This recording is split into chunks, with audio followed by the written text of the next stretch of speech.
Hi good morning friends, my name is Ram Pratap Shah. देखो साथी सब, अहाँ सबके अब ओहि दिना ऐसे पहले समझेली समानांतर रेखा, ट्रांसवर्सल आ कोरस्पोंडिंग एंगल के बारे में।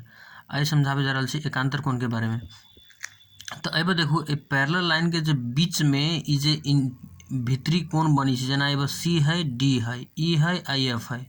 तो अब अहाँ मान निकालबे तो अब अगर मान नाप के निकालबे तो सी के मान जेते होते ओते मान ई के होते, आ जेते मान डी के होते ओते मान एफ के होते। तो एकरा दोनों के बीच में एगो संबंध बनल, डी के मान बराबर एफ के मान। तो एकरा दोनों के बीच में हम संबंध बनल, तो अ दोनों कोण के हम नाम देवे एकांतर कोण, चाहे अल्टरनेट एंगल इंग्लिश में कहबे आ नेपाली में कहबे एकांतर कोण। मतलब डी के एकांतर कोण एफ भेले आ एफ के एकांतर कोण डी भेले। एकर वैल्यू बराबर होइ छै।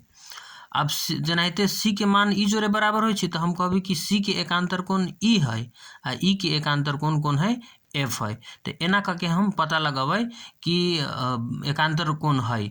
मतलब सी बराबर यहाँ देखो, अब अल्टरनेट एंगल सी बराबर एफ आ डी बराबर एफ। तो एहि तरीका से हम पता लगा सकै छी कि अल्टरनेट एंगल ई भेले। अब ऐसे अगाड़ी हम समझा जा रहा छी कोई इंटीरियर एंगल के बारे में। देखो कोई इंटीरियर एंगल के मतलब नेपाली में भेले क्रमागत भीतरी कोण। अब क्रमागत भीतरी कोण केकरा कहते, तो अब सब कोई ध्यान से देखो क्रमागत भीतरी कोण केकरा कहते। क्रमागत भीतरी कोण के मतलब हो गए कि पैरेलल लाइन के भीतर में बनल कोण, समझ ली कि ना। अब क्रमागत भीतरी कोण में के मतलब हो गए कि ई डी के सामने में ई है, डी के सामने में कथी है, ई है। तो डी आ ई के मान अगर जोड़बे ना, डी के मान पता लगा के आ ई के मान पता लगा के दोनों के मान अगर जोड़बे ना, तो दोनों के मान 180 डिग्री आवे के चाहिए। तो जब भी डी आ ई के मान जब 180 डिग्री अतै, वही अवस्था में हम डी के आ ई के कहबे क्रमागत भीतरी कोण। तो डी के क्रमागत भीतरी कोण ई भेले आ ई के क्रमागत भीतरी कोण डी भेले। मतलब दुनू के कहबे क्रमागत भीतरी कोण। डी के आ ई के क्रमागत भीतरी कोण ओने ओने हम एकरा सी के आ एफ के कथी कहबे क्रमागत भीतरी कोण। आ क्रमागत भीतरी कोण के मान जब भी हम दोनों के मान जोड़बै तो क्रमागत भीतरी कोण के जोड़फल अतै 180 डिग्री। ओनाहिते क्रमागत बाहरी कोण के बारे में कहब। अब क्रमागत बाहरी कोण के मतलब हो गेलै को एक्सटीरियर एंगल। क्रमागत भीतरी कोण के मतलब हो गेलै को एक्सटीरियर एंगल।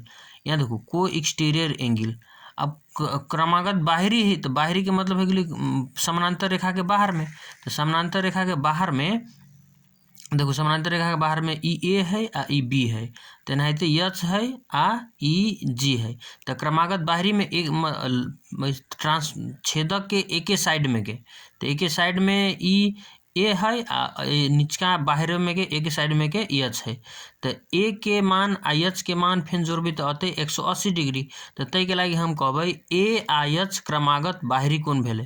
तो तेनाहिते बी आ एच, बी आ जी, बी आ ई जी ई क्रमागत बाहरी कोण भेले। तो तेनाहिते एहि तरीका से हम बुझ सकै छी क्रमागत भीतरी कोण कोन है आ क्रमागत बाहरी कोण है आ एकांतर कोण कोन भेले। अहाँ सबके ई वीडियो देखे के लागी धन्यवाद।